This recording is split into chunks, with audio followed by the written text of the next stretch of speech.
I really do wish I could have been there with everybody. I've been down a couple years now and really enjoy my time when I come down to Tennessee.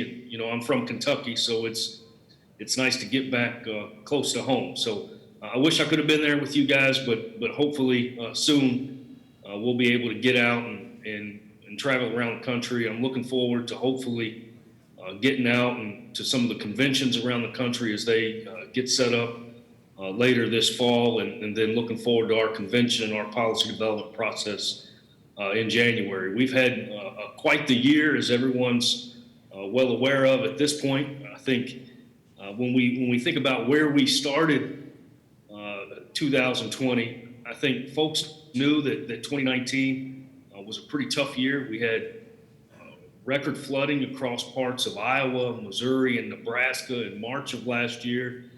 In some places, the rain never stopped. And we had 20 million acres go unplanted or file for prevent plant last year. Really, really challenging situation for many producers. At the same time, this comes on the back of retaliatory tariffs, unfair retaliatory tariffs from the Chinese in both 2018 and 2019. So we had, three pretty tough events over the last few years. I think folks were optimistic that moving into 2020, things would start to get a little bit better. We were turning the corner and hopefully looking forward to getting back to normal. We knew that we were going to have acreage come back pretty significantly this year.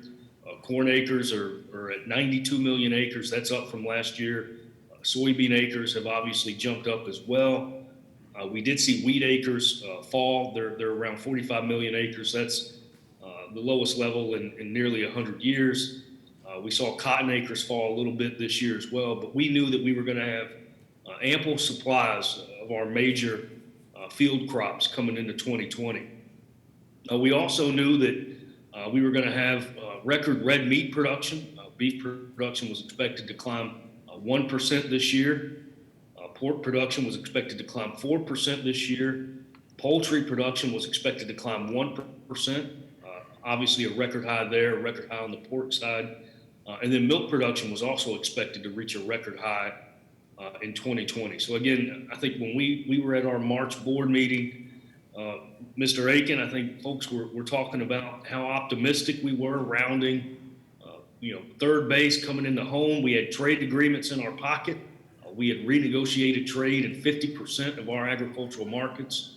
When you think about the South Korea trade agreement, U.S.-Japan, USMCA, and then obviously the phase one agreement with China, which went into effect around Valentine's Day. So I think folks were optimistic that farm income would be slightly higher in 2020, given the trade agreements that we had and bouncing back from a tough 2019. USDA had projected net farm income would jump 3% or $3 billion from last year in 2020. So I think, again, folks kind of felt like we had a light at the end of the tunnel coming into this year. And Mr. Aiken, we were at that board meeting. I think it was March 12th or March 13th. And the very next day, I think they declared coronavirus a global pandemic. And I didn't set foot in the AFBF office since that March board meeting. And that light at the end of the tunnel turned out to be a freight train in the form of coronavirus and what it's done to our markets, what it's done to demand in the United States, what it's done to disrupt our supply chains, what it's done to disrupt global economies. I think everyone's well aware of the challenges that we've faced as an industry. Feels like it's still March, to be honest, but the last several months. And I know we went to work immediately when this virus first hit. The first issues we were working on was making sure folks had access to labor. We were working with the Secretary of State's office, Mr. Pompeo. We were working to get that H-2A issue resolved. Then we turned around and we were dealing with producers, farmers having to dump milk. So we were working with the department to make sure that farmers weren't in violation of the Clean Water Act. Then we turned around again and we were working with meat processing plants, making sure they had access to PPE equipment so they could keep their doors open. We turned around, we were dealing with ethanol plants and those plants idling their capacity. We worked to get the CARES Act through, and then we were working with USDA.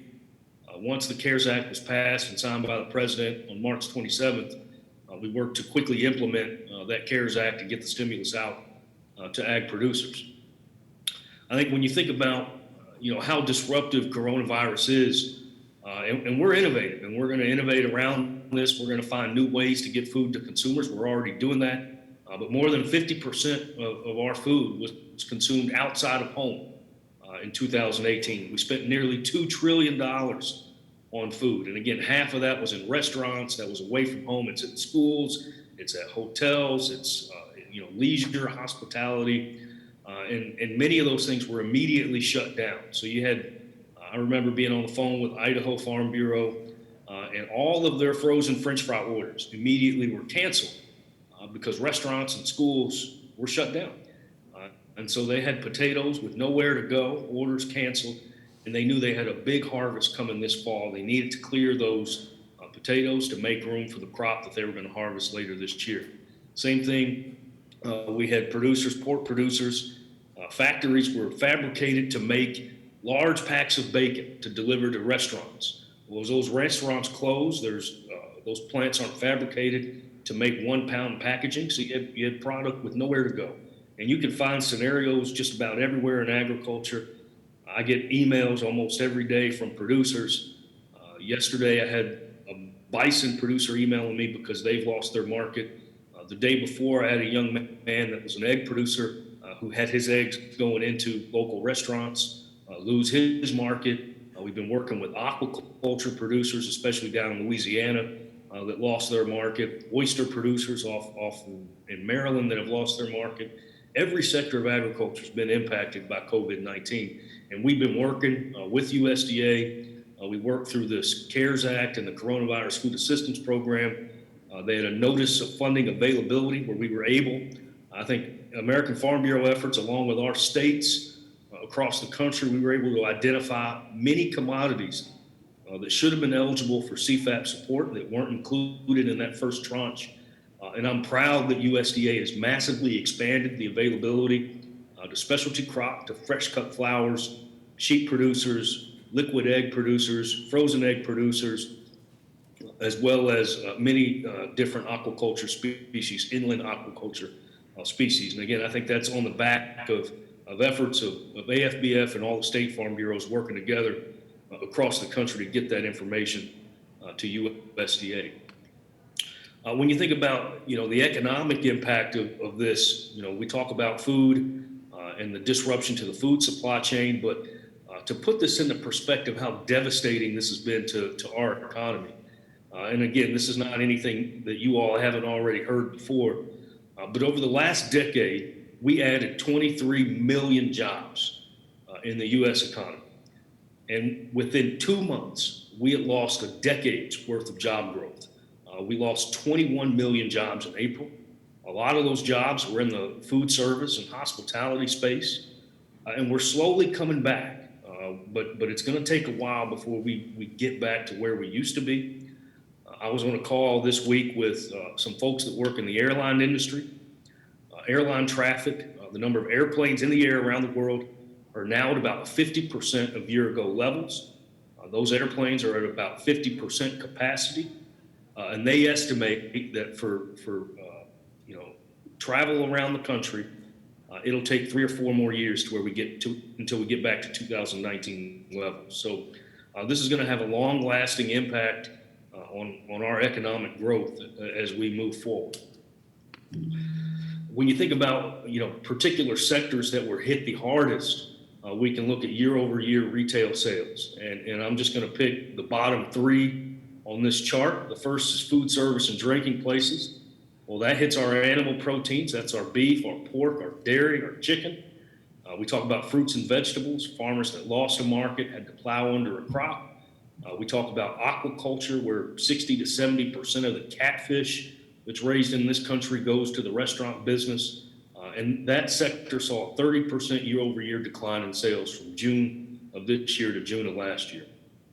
We look at clothing and clothing accessories, down 23%. and that hits our cotton producers, the textile industry. Back to school shopping is a huge event every single year, and folks do expect back to school shopping to be up this year, but it's not going to be on clothing. It's going to be on electronics to initiate virtual learning for students across the country. So our cotton producers have been hit pretty hard. And then people aren't driving like they used to. Gasoline sales down 20%. And over the last decade, we've grown our biofuels market to the extent that we take 40% of the corn crop each year, grind it in the ethanol and blend it in the gasoline supply. Well, people aren't driving. That hits gasoline demand. Ethanol profitability went negative in April. Plants started to shut down, and you saw cash corn prices in parts of the western corn belt and in the Dakotas drop significantly because demand for corn fell through the floor. So if you look at the three sectors impacted the most, all of those touch on agriculture and our members across the country. We spent a lot of time, and we're still working on what we saw in the cattle market, the hog market. We saw cattle processing drop by more than 30% compared to year-ago levels. We saw pork processing drop by more than 30% too. They have recovered a lot faster than many anticipated, but we had a backlog of market-ready animals for that processing. That backlog resulted in excess supply on the producer side with limited capacity, limited shackle space. So we saw farm prices for fat cattle, for hogs, fall sharply as a result of coronavirus. At the same time, retail prices were going through the roof. And so when you compare the retail price to what the farmer was getting, that led us to immediately, we reached out to the CFTC, we reached out to the cattlemen, we reached out to the Meat Institute, NAMI, we reached out to the secretary and said something's not right when the retail price is at a record high and the farmer's getting less and less for his product. So the President Duval spent some time with Commodity Future Trading Commission. They're the enforcement branch that monitors cash and futures markets, and they have the ability to bring and file charges against folks. And we called for an investigation into the cattle markets. I think the Secretary is continuing to do their investigation as well, but we're acutely aware of the challenges that our cattle and hog producers have faced due to COVID-19, the depressed farm prices, and the skyrocketing retail prices. Again, on our ethanol side, ethanol production dropped by nearly 40% in late April. That's going to impact, again, demand for corn. The ethanol space has recovered a little bit, but they're running into a kind of a glass ceiling right now because people still aren't driving. People still aren't going to work. Here in Washington, D.C., schools are virtual through November. So many people are going to be, at home, working from home. Gasoline use is still going to, I think, be a little stagnant, and that's going to be stagnant for ethanol. And that'll weigh into demand for this new crop corn that we're going to harvest.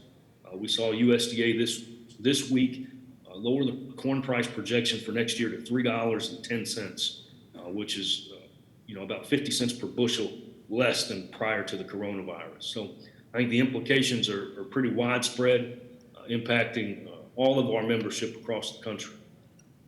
When we think about the retail prices, consumers flock to the grocery store. We saw egg prices jump by 20%, beef prices jump by nearly 20%. Many of the perishable products on the exterior of the grocery store saw very, very sharp price increases. The challenge, however, was that, despite this inflation, where food at home prices were up nearly 6%. That's the highest level that we've seen since December 2011. So consumers are paying more at the grocery store for meat products, for egg products, for dairy products, for cheese products, but the farmer's not getting that. And when we look, just as an example, the farm share of the beef dollar, when beef prices are record high at $8 a pound, the farm share dropped to a record low. Farmers were getting only 30%, 31% of that retail beef dollar. So we're very well aware of these issues. President Zippy Duvall put together a cattle and hog market working group. They meet every single week to talk about the issues in the cattle market, and they'll deliver a report to the AFBF Board of Directors with policy recommendations or thoughts by the December board meeting. So we continue to work every day on these issues impacting members across the country. I think there are 10 State Farm Bureau presidents appointed to that working group. I think Kentucky Farm Bureau President Mark Haney is on that working group. The volatility that we've seen in commodity prices has been significant. We've seen hog prices, these are hog futures contracts. They were down as much as 50%. July rice futures at one point were up nearly 70%. A lot of volatility in our commodity prices for farmers that were trying to market. During this period, they likely were marketing at sharply lower prices due to the demand destruction from coronavirus. We worked, to get the CARES Act across the House and Senate and signed by the president. In the CARES Act, which again was passed in late March, appropriated to the Office of the Secretary $9.5 billion, and it also provided $14 billion in Commodity Credit Corporation replenishment. USDA took the $9.5 billion plus a $6.5 billion that they had in the CCC and created a $16 billion coronavirus food assistance program that producers are eligible to sign up for through September 11th.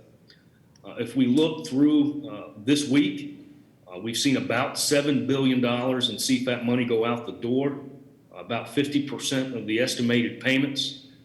Tennessee's received less than $100 million. You're at $93 million in the state.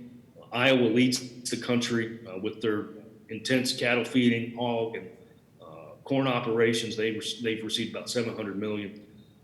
If you haven't yet signed up for the CFAP program and you have an eligible commodity, the deadline was recently extended. We asked Secretary Perdue to extend the deadline 2 weeks ago, and he extended it this week to September 11th. We know that the paperwork is cumbersome. We know it's a commodity by commodity application, but there's still about $8 billion that hasn't been paid out that should be paid out to producers, eligible producers, should be made available to them. If this money is not ultimately paid out, it will not disappear. It will roll over, and the Secretary will have that to craft additional support packages. One thought on the reason why this money is not going out the door: you had some very restrictive sales dates, January 15th, April 15th. I think outreach was probably limited because of social distancing and having to do a lot of this virtually or by appointment. But hopefully, if you haven't yet done the application and you've got cattle, dairy, hogs, corn, soybeans, wheat, cotton, specialty crops, aquaculture, a lot of those products are now available. The reason why we asked for an extension, we saw CFAP was slowing. So we're at a point now where only about $200 million is going out every single week. So we'd like to see that accelerate. One of our concerns is we think, based on our members, we need additional help. This $16 billion is not enough to help our sector recover from COVID-19. But folks that don't want to see agriculture receive additional funding, and we're working on that package now, could point to the slow rate of CFAP money going out the door as evidence, incorrectly, but as evidence that agriculture doesn't need additional support from coronavirus. Moving to the trade front, because that's obviously critically important, I think, to our industry, to the success of agriculture. When 90% of the world's economies are currently in a recession, that's going to have an impact on their purchasing capacity. So year to date, our ag exports are down 4%, or about $3 billion. Imports at this point are still pretty strong, and we're on pace this year to have, for the first time in 40 years, a trade deficit in agriculture if our sales don't pick up through the next half of this year. Sales to Canada and Mexico are down. Sales to Japan and South Korea are down. Sales to India are down. Sales to the European Union and United Kingdom are down.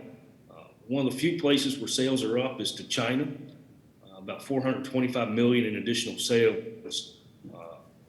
Some will attribute that to the phase one agreement. I think a lot of that's going to be their demand for pork has been record setting. They bought a lot of pork from the United States, and they've also bought a lot of poultry from us this year. And that's because they had a pretty devastating African swine fever outbreak. So there's a protein shortage and need for protein there in China. So they bought a lot of that from us this year. When we think about the phase one trade agreement, year to date, our sales to China sitting around $6.7 billion, $6.6 billion. That's the third lowest level over the last decade. So they do need to accelerate if we're going to meet the phase one goal that we have of approximately $36.5 billion. So I know China's been in the market in recent months, making record-setting corn purchases. They bought a lot of grain, sorghum. They bought about $1 billion worth of cotton. They bought, they're obviously in the market for soybeans, but sales do need to accelerate if we're going to meet that phase one target.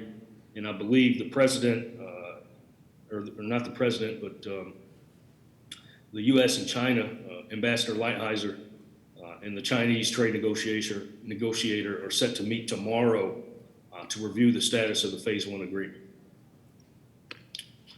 If we look at just the pace, I think we're about 50% below the pace we need to be at. So the red line shows our actual sales, and the blue line shows the seasonal pace that we would need to be on to meet the phase one agreement. So we need to see sales continue to narrow that gap. And I think a lot of folks point to that fourth quarter when China's typically in our market buying soybeans as the opportunity to really close the gap and meet that phase one goal. We've got to continue to export high quality beef products to China. That's a huge market for us. And they've approved about 500 plants for exports. If you look at FSIS approved exporter list, so we've got to get those products imported to China. They've agreed to not turn our product away for the use of ractopamine, but we haven't really sent any ractopamine beef yet to China. So we need to start moving that product there, and that'll help meet that phase one commitment. We continue to work on this next support package. The Senate proposed a HEALS Act a couple of weeks ago. The House passed a HEROES Act. At this point back in May, I believe, the Senate's provision would give $20 billion to the Office of the Secretary to craft additional support. I think most notably included in that is assistance for contract poultry producers. So poultry producers that may have lost a flock due to COVID-19, seen delivery of birds delayed. That's a pretty significant hit to their revenue. And the Senate package would include some assistance for contract growers, not only poultry, but hopefully it extends to turkey as well as hogs. The language is pretty vague, so we would be able to work with the Secretary to make sure we got the assistance to folks with that $20 billion. Combined with the 20 and the $14 billion in CCC replenishment, the Secretary has as much as $34 billion, if not more, to craft additional support for agriculture. I think the other big challenge that we've seen, a lot of folks, when that prevent plant hit, they had, there were some harvesting challenges this year. There were folks, I was in South Dakota right before the lockdown orders went into effect, and there was still corn standing in February of 2020 that was planted last year. So those farmers were able to harvest that crop as the snow melted, but they were unable to get a new crop in the ground. So we had nearly 9.3 million acres go unplanted this year due to continued weather challenges up in the Dakota area, the Prairie Pothole region. So I think the need for additional support and help for agriculture remains. This is probably the third highest prevent plant number that we've seen over the last several decades, well behind last year's 20 million, but 2011, I think we had nearly 10 million acres of prevent plant. So pretty tough year still for a lot of growers not being able to get a crop in the ground. All of this comes when bankruptcies are still an issue in farm country. Chapter 12 bankruptcies over the last 12 months, while they slowed in the second quarter, primarily because people couldn't get in and file a Chapter 12 bankruptcy. That or they, were working to get paycheck protection loans or something like that. But bankruptcies are still up 8%. This last quarter, they slowed dramatically. Across all chapters of bankruptcy, they were down nearly 40%. But it's still a concern that many farmers are having to seek the reorganization of Chapter 12 due to years of low commodity prices. So more assistance is certainly needed to keep this from accelerating even further. I think one thing that certainly helped is very, very strong land values. Our agricultural land values are over $3 trillion in assets. There in Tennessee, the average agricultural land value is about $4,100 an acre. And if you compare that to last year, that's up nearly 3%, according to USDA's most recent survey. And I know I'm moving quickly through these slides, so Ms. Rodano, I'll make sure to get a PDF copy to you if anyone in the attendance wants to look at these and review them later. I want to make sure to save time for Aaron here in just a minute. I think kind of wrapping up, moving towards the end, federal ag hop support that we've seen the last 3 years is helping farmers kind of bridge the gap from these low commodity prices that we've seen. We saw trade assistance at $23 billion over the last 3 years. The blue $16 billion is the CFAP money that's going out the door now. And then that $34 billion is next fiscal year money that could become available for the Secretary to craft additional support packages for agriculture. But given the significant increase in government payments, I think in talking to many of the extension folks around the country, in talking to many of the ag lenders around the country, there starts to be a concern moving into 2022, 2023, that without this kind of support, how do we start to pencil out, any type of profitability for agriculture across the country? I talked to some colleagues at University of Illinois, and they said that last year, without the trade assistance money was their profit. So without trade assistance, no one would have made any money in Illinois with highly productive crop ground last year. So this assistance has certainly helped, but we need to figure out where we go from here because it's probably not sustainable, from a fiscal perspective. Even with the amount of support that's coming into the sector, University of Missouri's Food Ag Policy Research Institute still shows farm income being lower in 2021 compared to this year. So I think we still have a lot of challenges ahead of us. We're going to work to get the assistance we need in the Senate and in the House. I think it's likely to extend into September at this point.